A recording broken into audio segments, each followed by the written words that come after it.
He was on main stage before I was. His name is Richard Thomas, and he was on stage with, like Bonnie Hunt and just a myriad of people.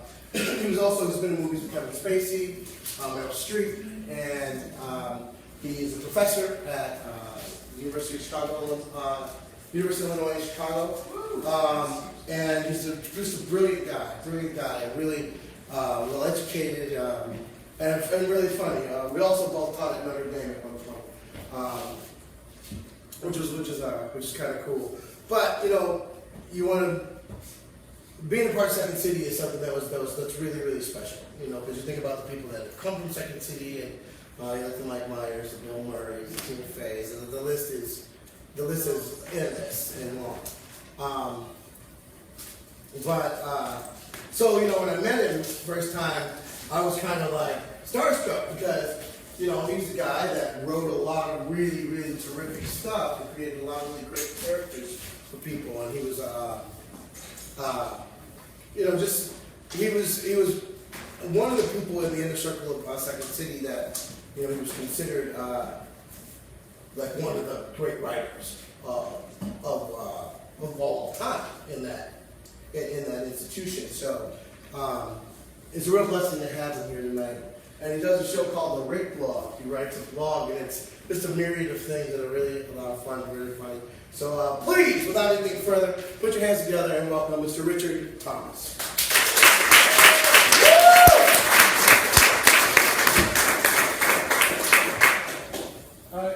I wish that aging, overweight white guys would give me a break. Why is the tense, the present tense, the past tense. The past is the present. History lives in the moment. There are no errors. I'm just vamping with pseudo-philosophical bullshit to get through the next thing. Yeah, I mean, can anybody tell me, like, currently, in the media, or maybe even a fictional character, any aging, overweight white guy that's a positive figure in the world? Santa Claus, okay. That's current, and that's past and present. Who else? Peter from Family Guy. A cartoon voiced by a thin, young white guy.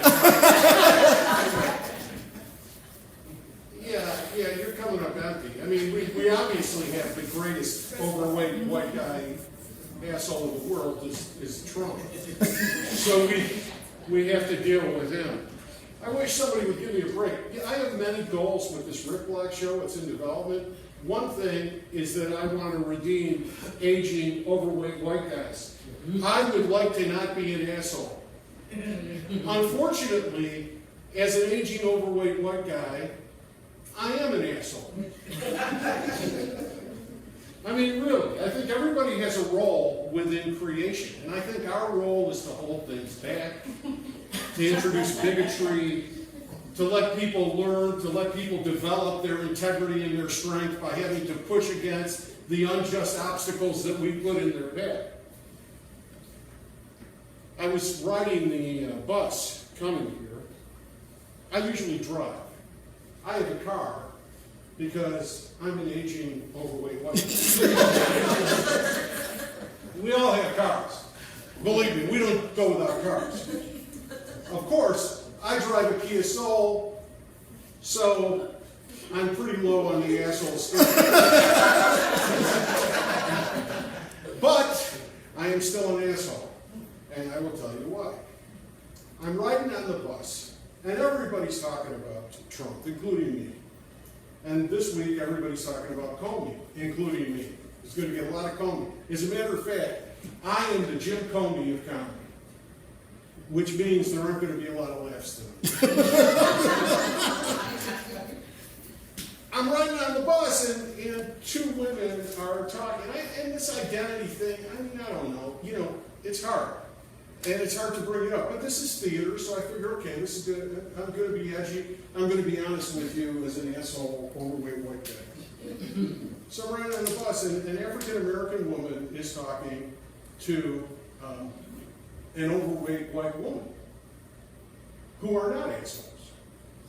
They're generally like teachers, social workers.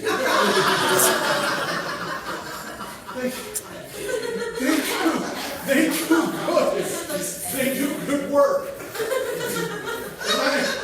And I got an angle about everything. I'm saying I'm not going to have this blog and a podcast. And then, I work as a college professor, but this stuff's really good, and I'm really smart, and I'm really funny, and I'm going to make something. We always have an angle. We're always ambitious, we aging, overweight white guys.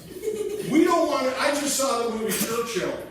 Churchill with one of the worst actors in the world, Brian Cox, playing Churchill. He gets through, in my blog sometimes, it's a running joke that I don't go to that, but I love actors and I love praising actors and I just love them. I'm not really an actor, but I love them. But I want to have one that I just can't stand. So I write this negative stuff about Brian Cox. I just sort of chose him arbitrarily. Then I'm looking for stuff to mock him with, and I find these pictures of he's at these dinners for disabled children, and he's got all these kids climbing all over him, and he's got obvious warmth in his face. He's this wonderful man, Brian Cox. The guy that I pick out, he's an overweight white guy, and aging, but he seems to be a decent guy. But the thing is that he's British. So maybe we got to confine it to aging, overweight American white guys. So I'm on the bus, and these two ladies are having a conversation. Of course, everybody is talking about Trump. So the African-American woman says, things are worse than they've ever been. It seems like every aging, overweight, racist white guy feels that he's got clear sailing. He got the green light to just say whatever vile shit that he wants to have come out of his mouth. And I think I said bigoted, and I said ignorant too. Very ignorant. So aging, overweight, racist, ignorant, American white guy. I'm going to prove to you what I'm saying right now. I know that there's actors in this room. If a casting director came in this room and said, I'm here to cast the role of a Trump supporter, who do you think would get the part?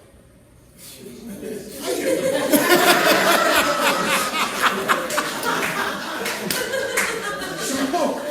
So this is my birthright as an aging, overweight white guy. Now, I want to say that I'm not ignorant, and I want to say that I'm not racist. And I was brought up, my father was an Italian immigrant. He loved soccer, and we had this house that it was like the house of diversity. Only my house, though. I went to all-white Catholic schools. I was in an all-white neighborhood. But my father brought in all kinds of people into our house. So I wasn't taught. I was shown everybody, but everybody's not the same. Everybody's the same, but they're not the same. Anyway, I'll get to my point. But that's where I'm coming from. So I think I'm good. I'm not ignorant. I'm no racist.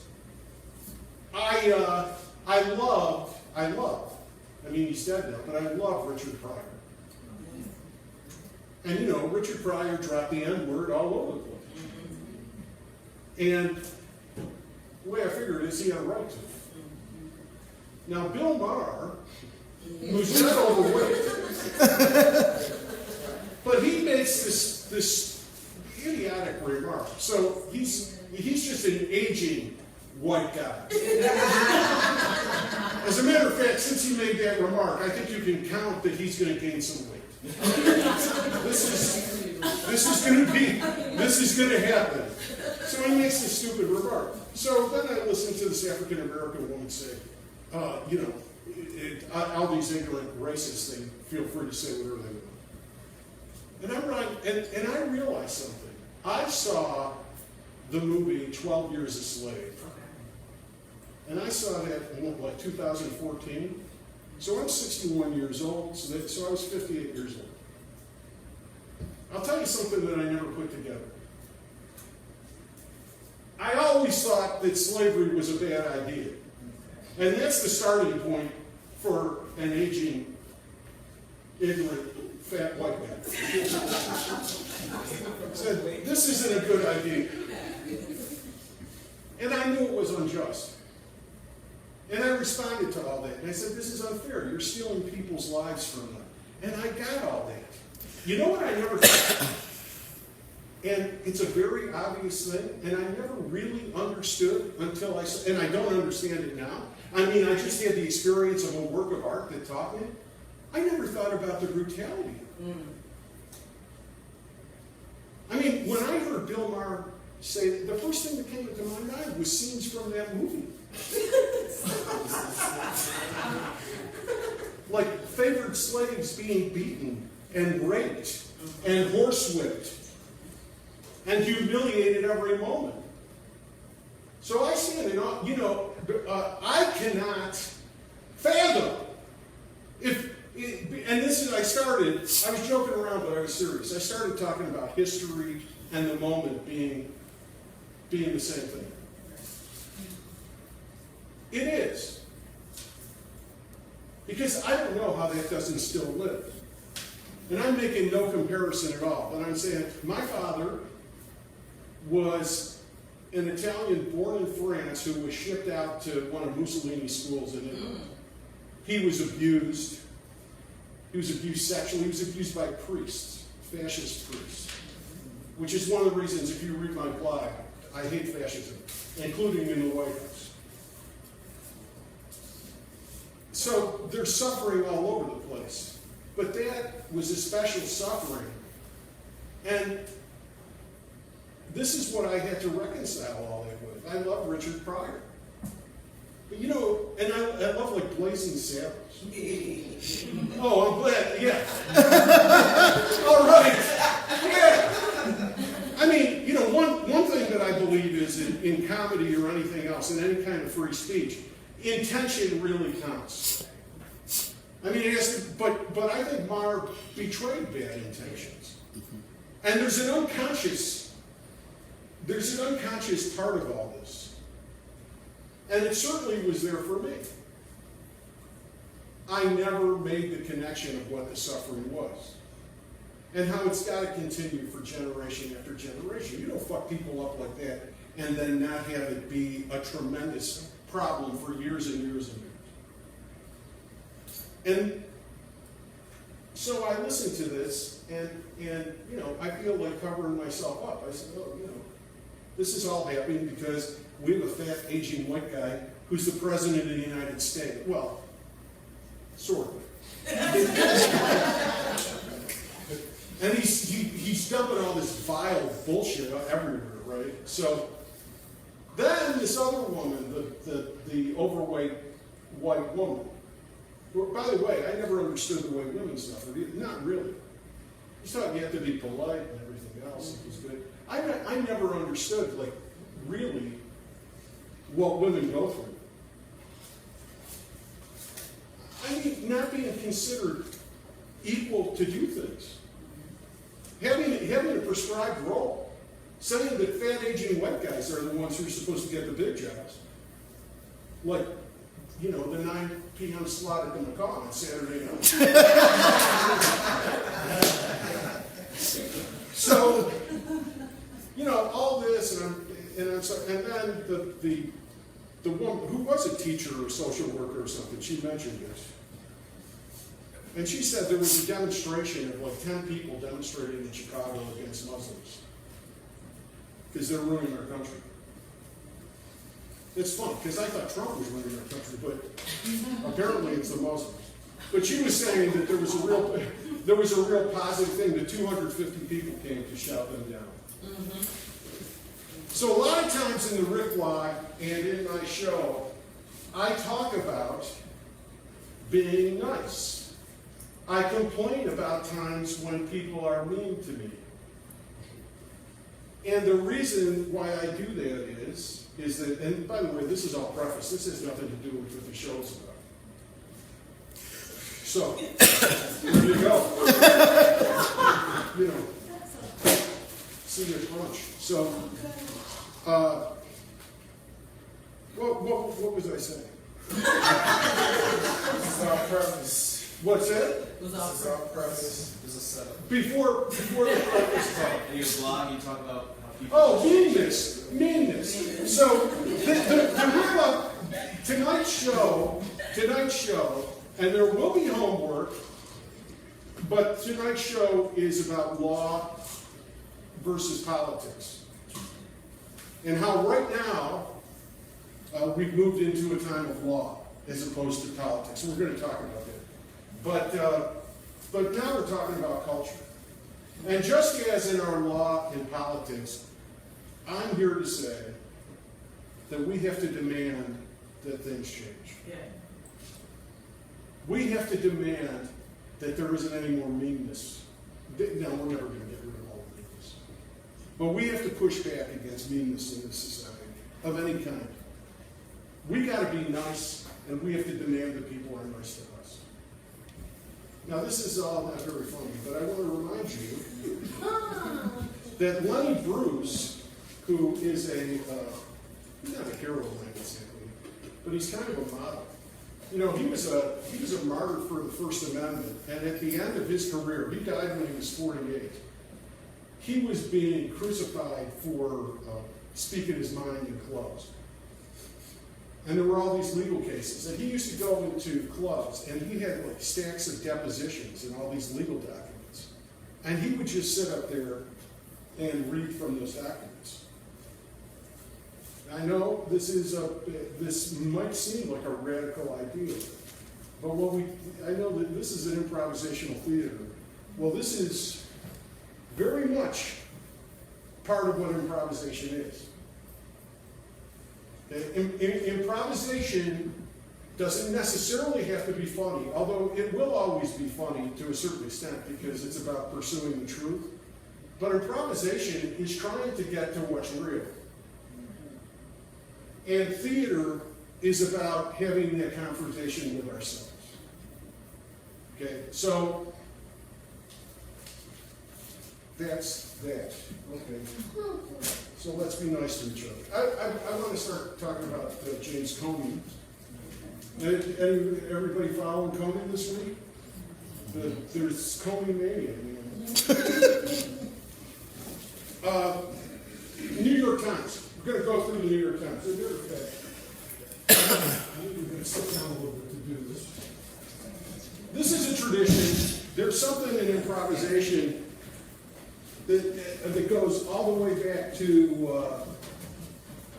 the beginning of improvisation, and it's the beginning in the 1950s. It's called the living newspaper. So the living newspaper. Let's look at the New York Times for Friday, June the 9th. So this is the New York Times after Comey testified. So here's some of his quotes that they have. These are big quotes that he has on the front page. One thing he has is, those were lies, plain and simple. I think we should take a lot of encouragement from that. Because Comey said two things. He said that he started taking notes because he thought Trump was a liar. And he also said that he released the notes or a report about the notes to the New York Times because he wanted that to provoke the appointing a special counsel. And Mueller was appointed, which tells us that Comey found a lot of bad shit on Trump before he was fired. And we should all be very happy about that. So I thought that was a very positive thing that you said. Yeah. Please silence your phone. No, I'm kidding. You have to understand, I'm an aging, overweight white guy. And I'm an asshole. There's no empathy or understanding. There's no wiggle room with me. I'm an aging, overweight, white man. Damn it! All right. Okay. He said, Lordy. The guy liked to say Lordy. That's why I'm the Comey of comedy, because I'm very wholesome. He said, Lordy, I hope there are cakes. Now, I have to tell you something, and I say this every show, because there's new people, and the people who have been here roll their eyes. I'm a college professor. I happen to be a lawyer. I don't know if Antoine said that when he introduced me. No, You didn't mention it? I did not. Antoine. I'm sorry. So, anyway, I'm a lawyer. I didn't practice that long.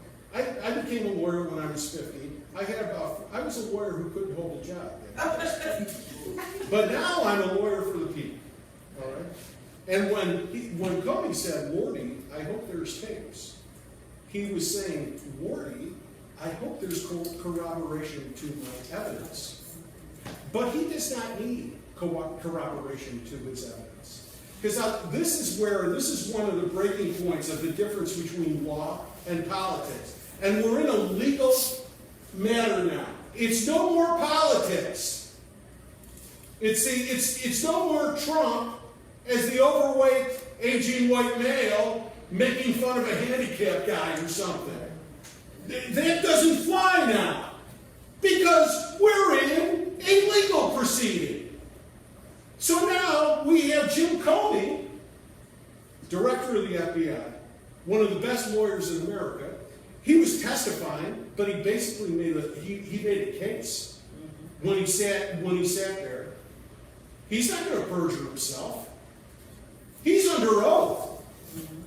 Meanwhile, President Asshole is saying, "Oh, he's lying," and then the Mussolini thing. Oh, he's lying. Oh yeah. I will get you. I will tell you whether there are really tapes or not in a short while. Then they never show up. It's in a short while. This fucking asshole. I can't believe this motherfucker is in the White House. Excuse me. All right. Back to thank you. Thank you. See, Lordy, I can't believe this motherfucker is in the White House. That's the Comey delivery. Lordy, Trump's a motherfucker. Lordy. All right. Now let's go to this, because this is something that you have to do. I went to law school. I'll tell you the story. I went to law school. I graduated law school in 1981. I didn't sit for the bar. I went to Second City. I ran away and I joined the circuit. And I'll tell you, once I became a lawyer at 50. I'll tell you, once I became a lawyer, I was surprised because I said, I don't like this. These people are arguing all the time. I was surprised that lawyers argue, so that's who you're listening to right now. A real brainiac. Oh, why are lawyers arguing all the time? All right, let's see what's in here, but this is what we all have to do. And the Times has it and the Ricklock has it. We have to know the law as citizens. It's not hard, The law is just a lot. It's a lot. But none of it is hard. This is a democracy. We all have access to the law. I don't care if you're, how old are you? 27. The man with the glasses? Yeah, I thought so. 27.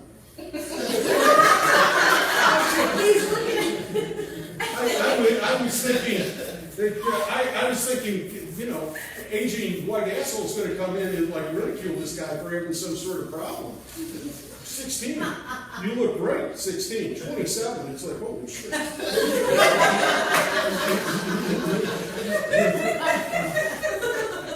You ever see that or read the story, Benjamin Button, The Curious Case of The guy goes backwards in time. Yes. Yeah, well, that's what's writing a blog is like. Because you write about, okay, what's today's date? The 11th? The 10th. Who said the 10th? I heard a little condescension in that.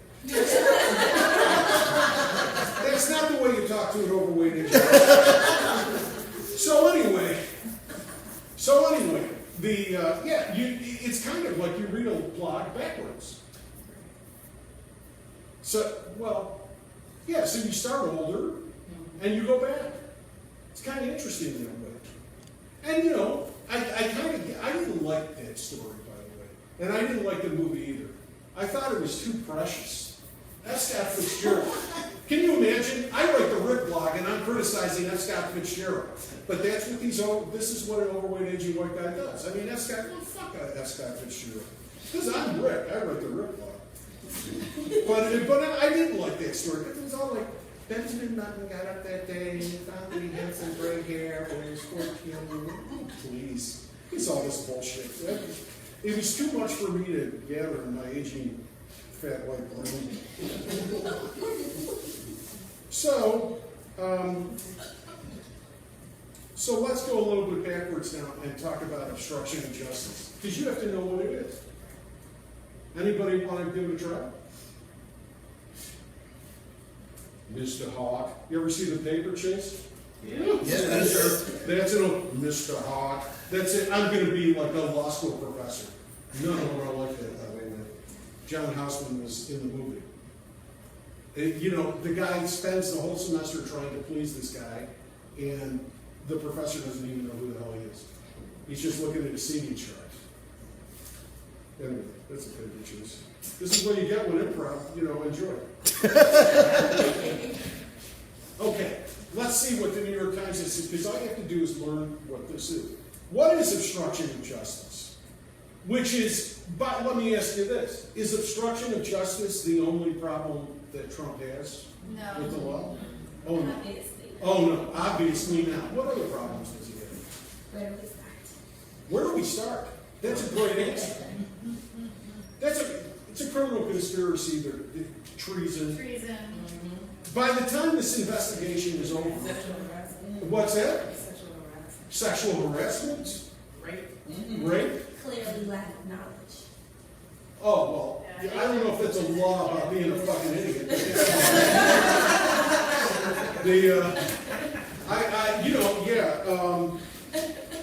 No, Trump is like, it's like you can tell who Mueller is bringing in. He's bringing in prosecutors that worked on Enron. He's bringing in mafia, like RICO cases, organized crime cases, criminal conspiracy cases. This is what he's bringing in. So, obstruction of justice. Okay, everybody, listen up for your comedy dollar. Several federal statutes criminalize actions that impede official investigations. While some examples of illegal ways to thwart the justice system are specific, like killing a witness, which, you know who kills witnesses a lot? The mafia. Who else? Guilty people. Who guilty? Well, there are some. Who in the current situation? Maybe, but there's really no proof of it. Putin! Who said Putin? Putin! Very good. Very good. You get extra credit. Putin. All right. So, but there's can you, now how many people think this makes sense? Trump is the boss, so he can fire whoever he wants. Does that make sense to you? No. You're shaking your head. What? Well, he happened to become president, not then deserved to be, but so happened he became the president. So that puts him in a position to make certain decisions.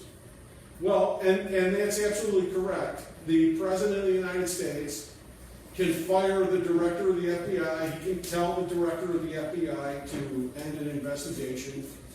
He can do whatever he wants. But why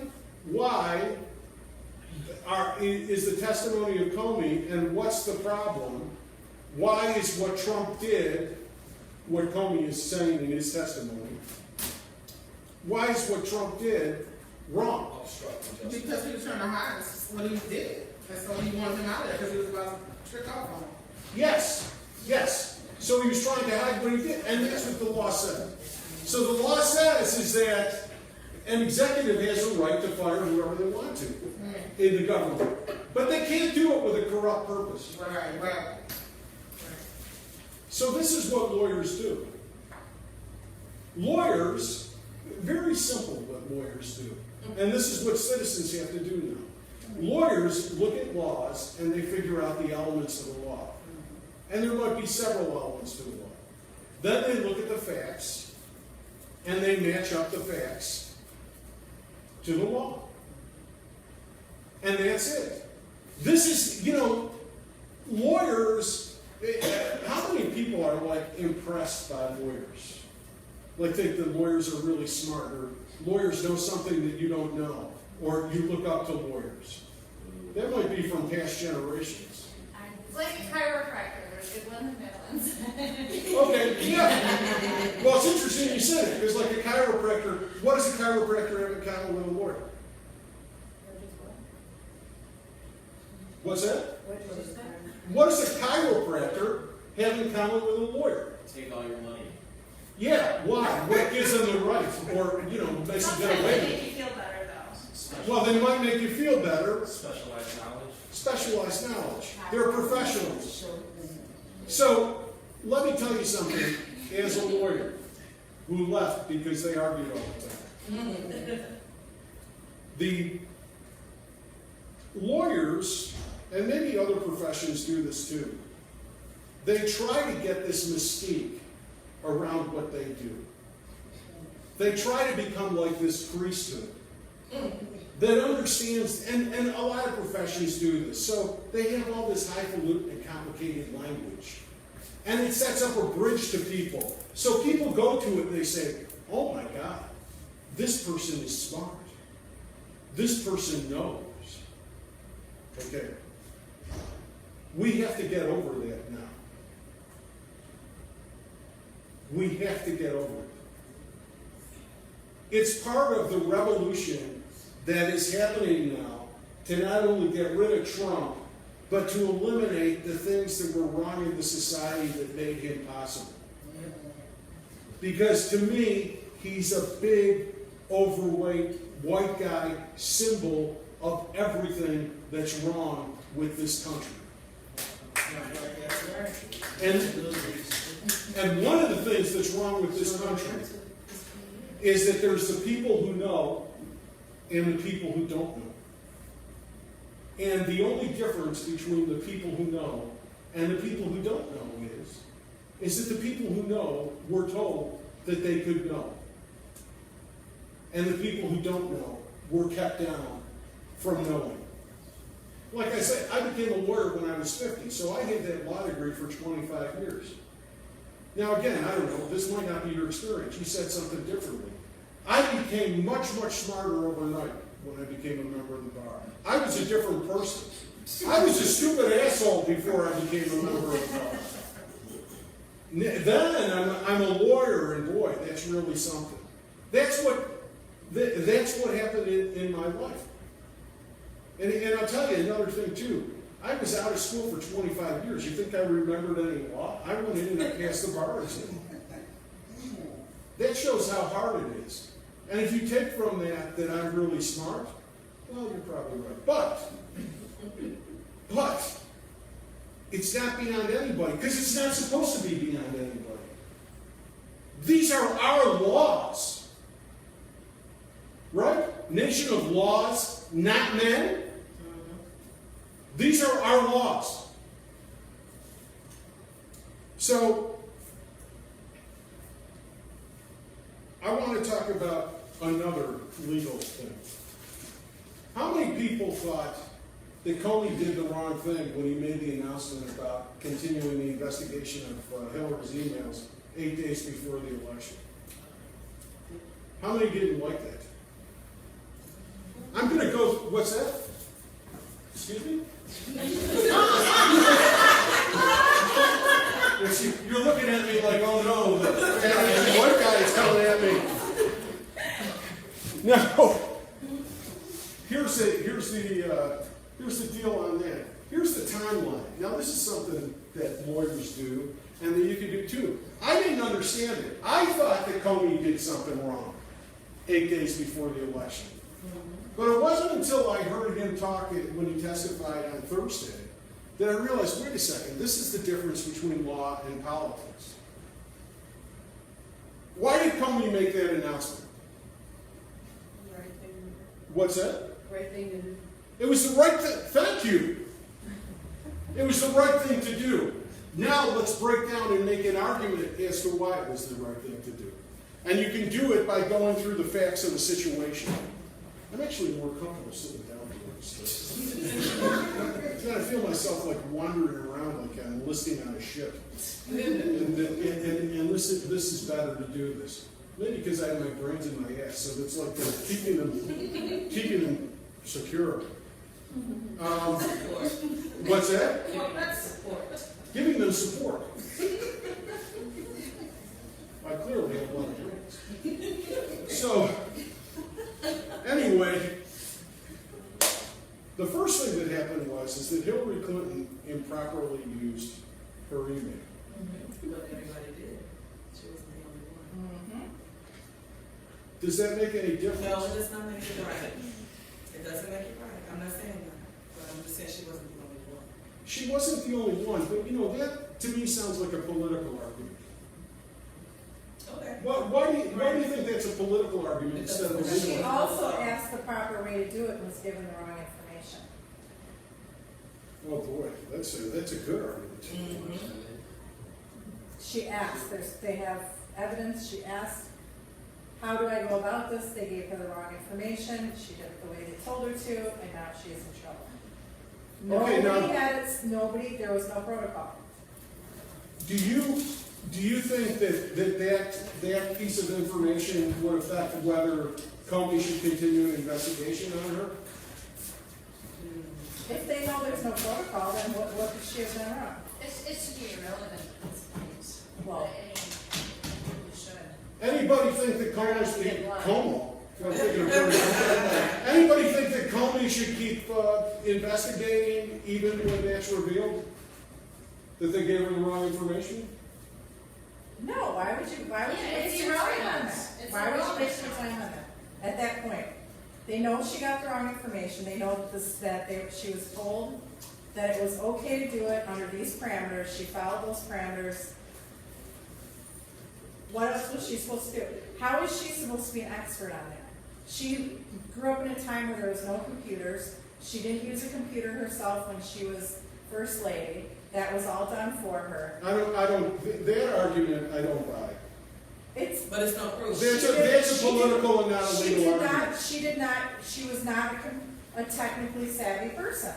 But she was the Secretary of State, so she had. So she should take crash course on technology, or she should rely on people who are experts in that to help her understand it better. I like you have some lawyer in you.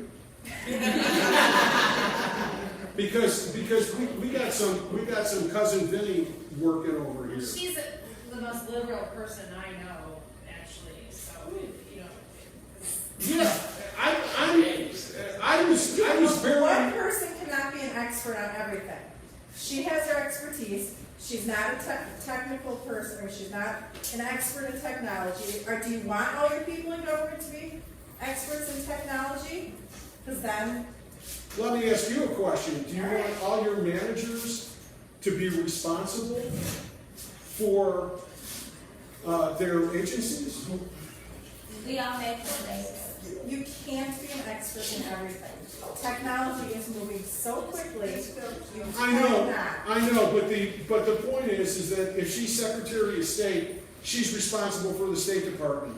So she may not be an expert for it, but she's still responsible for it. In other words, she has to choose people that are going to get that job done well. It's just like the President of the United States. The President of the United States, Trump is not an attorney. So he picks an attorney general. It's not like Trump's ridiculous. He's a bullshit artist. That's all he is. But I mean, the thing is that you choose somebody who knows how to be an attorney to be the attorney general. You choose somebody who knows about the defense establishment to be the Secretary of Defense. That's true in business too. She doesn't lose her responsibility for what's going on because she doesn't know about it. But Department of Defense and Department Secretary of State, aren't they separate entities? They're separate entities, but okay, now we're mixing something up because I was speaking metaphorically. The fact is is that someone, as the Secretary of State, she has responsibility for that agency. So basically what you're saying, ignorance of the law is not an excuse. Right, ignorance of the law and ignorance of the facts aren't an excuse. So are we gonna go back and prosecute Bush for losing his 22 million emails too? Or investigate that?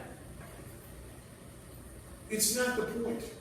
Yeah, no, it is. It isn't the point, because we started this discussion, no, the point of this discussion is that we're talking about Comey's behavior and going through the steps of how he got to the point where he said on 8 days before the election that he didn't know if there was a problem, but he was reopening an investigation. Just let me go through my timeline, and then you can come back to this if you want. She may have been justified in doing it, but she improperly used the server. The Republicans, you make yourself vulnerable if you don't follow regulations and follow the law. So the Republicans went after her. Loretta Lynch, who was the Attorney General, this is the next thing, said to Comey, I want you to look into it in the FBI, but don't call it an investigation. And Comey said in his testimony, why can't we call it an investigation? He said, call it a matter, which is just a common legal parlance of like, well, we're looking into this matter. There's a matter that your dog keeps shitting in my yard, and I'm taking you to small claims court. It's a matter. It's not an investigation. So Comey cooperated with that, and everybody knew it was an investigation anyway. Then Bill Clinton meets with Loretta Lynch on the airport tarmac. Now remember, when you're investigating somebody, it doesn't mean that you're guilty. As a matter of fact, over the summer, Comey went before Congress and said, I don't think Hillary Clinton is guilty. Although, from what you're saying, said, but she handled classified information poorly. But I don't see any criminal liability here. But I'm going to get back to you if I find anything. Now look at this timeline. Then Anthony Weiner, like months later, like in October, is being investigated for sex crimes. And he was then married to Huma Abedin, who's Hillary Clinton's top advisor. And they look at it, and there's like thousands of emails on this computer. And Comey doesn't know if there's any criminal activity with these emails. Right? So he doesn't know that. He promised over the summertime to make an announcement if he found anything. He is not a politician.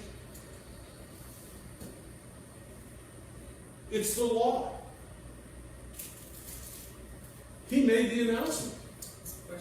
Now you have some evidence to argue with me, but I'm going to offer it wasn't Comey's fault that that announcement was made 8 days before the election. It was the Clintons' fault. And why is it important for people to follow rules? Even if they're not guilty of criminal things, why is it important for people to do things by the book? Which, if you're going to define Comey as anything, he goes by the book. So why is it important to do things by the book? Because it puts everybody on the same plane. You would be having Accountability. Accountability, and everybody on the same playing field, accountability, and accountability to whom? country. To the country, to us. So it's about democracy. The Clintons got into political trouble because they were arrogant and they didn't do things by the rules. Anybody here ever worked for the government? In any form? Okay. A teacher, what? Public school? No, I'm a teacher. Teacher, okay. There's certain things you gotta do, right? Yeah. You gotta do them. It's annoying. And a lot of them are bureaucratic, and a lot of it's annoying. but you have to do them. And you know, there's a reason why you have to do them. Because, you know, we do this stupid thing, I teach at UIC, where they say, okay, you have to take this course in sexual harassment. And it's some sort of video that you go through. I did a thing where I just got certified excellence in online instruction. It took me 2 hours. Bloodborne pathogens, all that stuff. Yeah, all that stuff. But you know what? At least there are standards. So that's the law and that's democracy. This is real, you know, last week I was funny.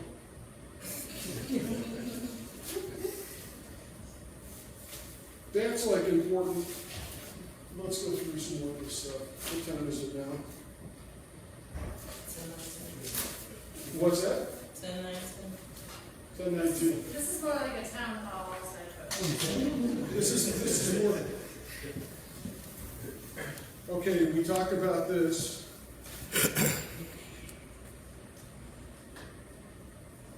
We talked about dueling stories.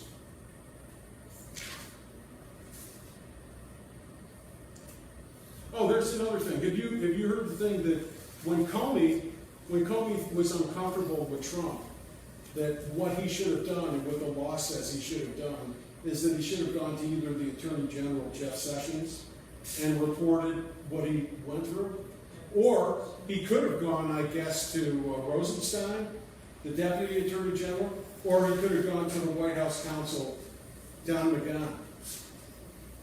So, and this is considered they're trying to trumpet this as like the weakness in his testimony. Why do you think he didn't go to Sessions, McGahn, or Rosenstein? Fear Trump's future. All right, you got trust information, get out. I think that James Comey is an American hero. I think he has integrity. I don't know him. I don't feel like he's a bullshitter. I feel like he was honest. He put things out there, and I really do. I feel like he was just honest, and he's in a really tough spot. I don't know, but I honestly believe that if we get on the other side of this and we save our constitutional democracy and our nation of laws and not men, and we don't become an autocratic dictatorship, James Comey is going to have a lot to do with it. Mm-hmm. Because the reason why he didn't... It's pivotal right now. Well, it's pivotal. It's pivotal at this moment. But it also is, he didn't go to Jeff Sessions because Jeff Sessions is one of the subjects of the investigation that he was conducting. And Jeff Sessions is dirty as hell. He didn't go to Don McGahn because as the White House counsel, he's in the middle of a criminal action. That's like everybody's seen The Godfather, right? It's like you're investigating The Godfather and you're going to go to Robert Duvall. You're going to go to Tom Hagen in the middle of the mafia. He couldn't go to him. He said from the beginning that he didn't trust. Time is almost up? Yeah. Okay, and then we'll wrap it up. He said in the beginning that he didn't trust Rosenstein. And it was interesting what he said, because he said Rosenstein was a survivor. And look at how he was right. Rosenstein was ordered by Trump to write a memo to fire Comey for a false reason, and Rosenstein did it. So I think the reason why he didn't just quit and get in Trump's face wasn't because he was colluding or going along with the program. He did it because he was doing his job. He was investigating. And the reason why he didn't report it to anybody else is because he didn't trust anybody else. And the Wall Street Journal said that he doesn't. They said that Comey doesn't respect authority, but he had no authority to respect. And what James Comey respected was the law and the Constitution of the United States. And I'll tell you, I think he's one of the first great heroes. I'm just going to wrap this up with this. This is a great discussion, and I appreciate your patience with this, because this isn't exactly showbiz Saturday night. Before you said that she was sick.